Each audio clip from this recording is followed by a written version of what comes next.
Aya, Harambee. Wewe Kasongo.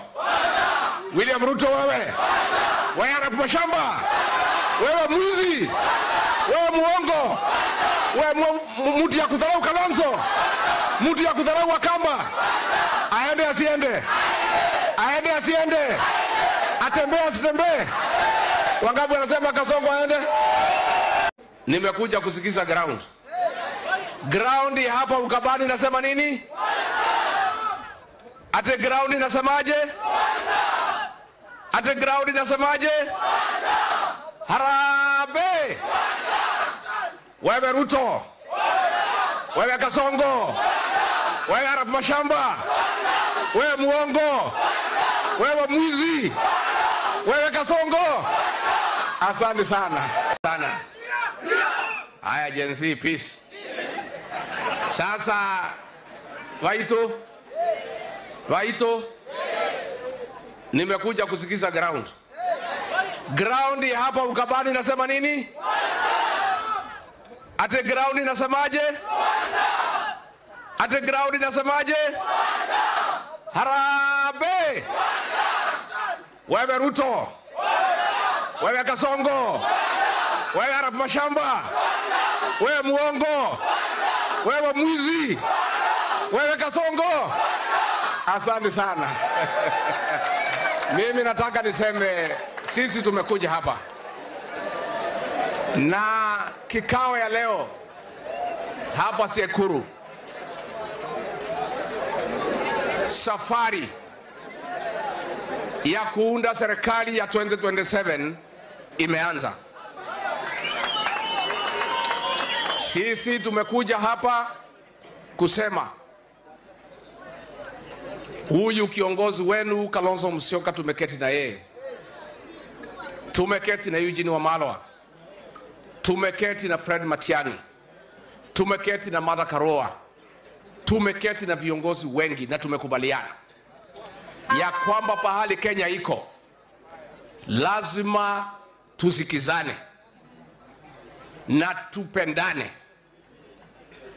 na tuketi chini tutoe mtu mmoja akuwe flag bearer ya kupambana na Kasongo. Na mimi nataka kuhakikishia nyinyi ya kwamba hii muungano wetu ndio itaunda serikali ijayo. Na kwa hivyo ni wazi ya kwamba Stephen Kalonzo Musyoka na nyinyi mtakuwa ndani ya serikali ijayo. Na tunaomba wa Kenya msituharakishe. Huyu Kasongo tunamjua. Tunamjua? Kwanza mimi namuonea 18. Ndio halali. Akinisikia halali. Hii jamani namsukuma. Nimsukume.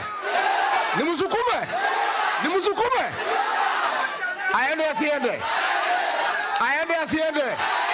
Wangapi wanasema Kasongo aende?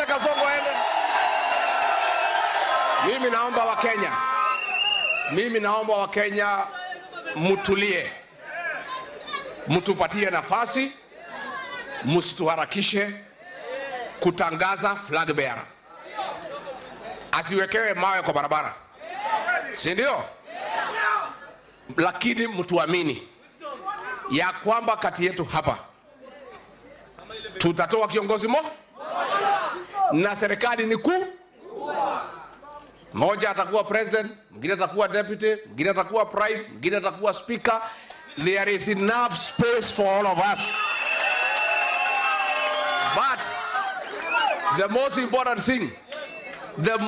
important thing, ndio Kenya iendelee, Ruto must. That is the most important thing. Na yeye ana shida akitupigia kelele ati hatuna agenda. Tuko na agenda. Agenda ni kufukuza yeye kwanza. Kwa sababu Ruto ndio tutengeneze uchumi. Ruto lazima afanye nini? Ndio turekebishe maneno ya matibabu. Lazima Ruto afanye nini? Ndio tuokoe dignity ya payslip, lazima afanye nini? Ndio tumalize mambo ya mauaji ya watoto, lazima afanye nini? Kwa hivyo ndio Kenya irudi laini, ndio turekebishe uchumi, turekebishe mambo ya matibabu, hao watoto ya Gen Z wasome, university ikuwe sawa. Hiyo maneno yote hawezi yawezekana Ruto akiwa kwa kiti. Kwa hivyo William Ruto, wewe usitupangie agenda. Wewe panga agenda yako ya wizi, panga agenda yako ya kuua vijana. Sisi tuko na agenda, na agenda ya kwanza ndio Kenya iboreke, ndio kazi iendelee, ndio Kenya isimame. Lazima wewe ukuwe one term. Harambee! Watu wetu wa Ukambani, politics is a game of mathematics. Tumekubaliana? Politics is a game of... Mtu asikudanganye. Ni hesabu. Na lazima tufanye hesabu. Na hesabu tumefanya.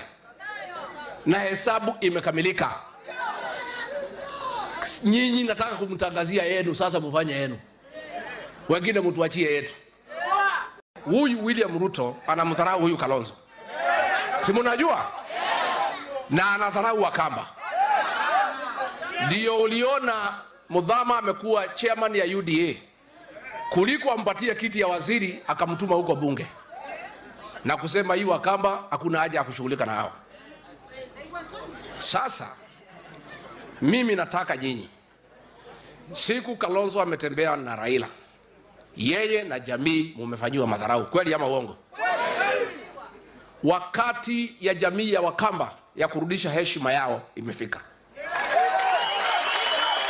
The time is now. The time is now. Na mimi nataka nyinyi, huyu Kalonzo Musyoka na hii Wakamba William Ruto anadharau, nataka mfundishe yeye adabu kwa debe. Na mimi nimekuja hapa kusema tumekubaliana, tutafanya kazi na huyu Kalonzo. Na sisi ni watu ya shukurani. I want to assure you, kama huyu Kalonzo na Wakamba watapata madharau, haitatoka kwetu. Sio sisi ni wangwana. Huyu Ruto tulimfanya heshima, tukamsaidia akakuwa rais, akatuonesha madharau. Huyu Kalonzo na nyinyi mumeoneshwa madharau. Sasa watu wale wote wameoneshwa madharau, wameshikana, wameungana. Na sasa ni kazi yetu kufundisha hao adabu. Nyinyi mkikubali, mujiandikishe kura. Na mkijiandikisha, mtoke mpige. Kwa sababu last election hamkupiga, mlipiga 66%. Lakini inaeleweka kwa sababu huyu kiongozi wenu alikuwa ameonyeshwa madharau. Si alikuwa ameitwa interview? Ati anaulizwa jina yake. Ati kama ako na bibi. Ati kama ako na kitambulisho. Ni madharau si madharau? Ni madharau si madharau? You cannot disrespect a leader of an honorable community. A community that is hardworking. A community that has respect. Unaibisha jamii na kiongozi wao. Mimi nataka mkikubali, tushikane na nyinyi na Wakenya wengine, turudishe heshima ya jamii ya Wakamba. Na hiyo heshima mtarudisha na kujiandikisha kura. Hapa Kitui, Makueni, Machakos, Taita Taveta, Mombasa, Kilifi, Nairobi, Wakamba wako kila pembe ya Jamhuri ya Kenya. Na tumepiga hesabu, mkikubali kujiandikisha, muko na kura milioni 4. Na hiyo kura milioni 4 peke yake ndio tunahitaji. Kwa sababu ingine yote tumesanya. Tunangoja nyinyi. Hii safari ya Kasongo kama itatushinda, lawama ni kwenu kama Wakamba. Wakamba mko tayari? Mko tayari? Na mimi nataka kumuomba, tumekuja hapa kuomba nyinyi mupatie sisi huyu kiongozi sasa, twende na yeye tukatafuta serikali. Mtatupatia? Mtatupatia? Mtamshikilia hapa nyumbani? Mtamshikilia? Na tukubaliane, hakuna kiongozi, hakuna jamii haina kiongozi. Huyu kiongozi akuwe ndio anawika hapa, na akuwe ndio mlango ya kuingia hapa Ukambani, si ndio? Unajua Ruto anadharau nyinyi, anasema ati kiongozi ya Wakamba ni Kawaya. Ni madharau si madharau? Ni madharau si madharau? Unajua niliuliza yeye nikiwa naibu wake, nikamuuliza mbona huyu Mudhama ungempatia kazi kubwa akushikilie kama kiongozi ya kwamba kama hutaki huyu Kalonzo? Akasema bana, wachana hiyo Mudhama, si Kawaya iko, hiyo ndio kiongozi ya Wakamba. Ni madharau si madharau? Sasa alikuwa amepanga kuja hapa Ukambani. Hao viongozi wakaenda kumuona pale State House. Wakamwambia ngoja kidogo tukutafutie ile uongo utaenda kuambia Wakamba, kwa sababu saa hii ukienda utapata shida. Kwa sababu hakuna kazi imefanyika. Iko barabara Ruto amejenga? Iko maji? Iko stima? Sasa akaambiwa na akina Kawaya, wacha tukusaidie tuunganishe mawaya, tukutafutie uongo ya kwenda kuambia Wakamba. Kwa hivyo uongo inatengenezwa pale Ikulu. Sasa akija, niibie nyinyi siri ama nisimuimbie? Nimchanue ama nisimchanue? Sasa alikuja pale kwetu Mlimani. Mimi nikapima, nikaona hii mtu ako na pesa mingi. Na kwetu wanasema ndovu hawezi sikwa na pembe, lazima ungoe nini? Sasa pale kwa Mlimani nikaongelesha watu kiluka. Nikaita radio inaitwa Inoro, nikawachanua. Nikasema hii mtu anakuja kudanganya nyinyi, msisikize uongo bure. Kusikiza uongo ni bei kali.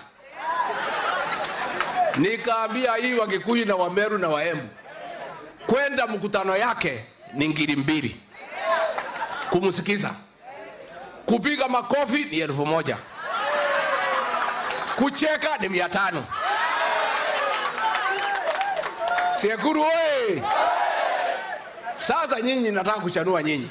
Sasa pale watu wetu walinyoa yeye shilingi bilioni 1. Hatuwezi zika ndovu na nini? Hakuna hata kura moja aliongeza. Watu naendelea kusema mambo ni 1. Sasa nyinyi Wakamba, kama atakuja mjipange. Mkiambiwa na machiefs muende, unasema kabla utoke nyumbani upatiwe 2000 uachie mama. Tumekubaliana? Na msikubali kudanganywa na waheshimiwa. Watapeleka nyinyi, wapewe pesa, wakule, wasime simu, murudi nyumbani. Kabla hujaenda mkutano ya Rais William Ruto kusikiza uongo, ukuwe na pesa kwa nini? Wangapi wanakubaliana na mimi tufanye namna hiyo? Sasa mkipata kitu mtanikumbuka. Si nimechanua nyinyi? Mkipata kitu mtanikumbuka. Hakuna Mkenya tena. Tunataka kusihi wa Kenya, msikubali tena kwenda mikutano kusikiza uongo ya William Ruto unless alipe, kwa sababu sisi ni wafanyabiashara. Sio ni biashara? Alipe, aongee uongo haya. Lakini itakuwa ni makosa, utakuwa umejikosea sana kama mzee, kama mama, kwenda pale sokoni kwa jua kusikiza uongo for 3-4 hours bila kulipwa. Utakuwa umejinyima heshima. Nitoiguithania? Nitoiguithania?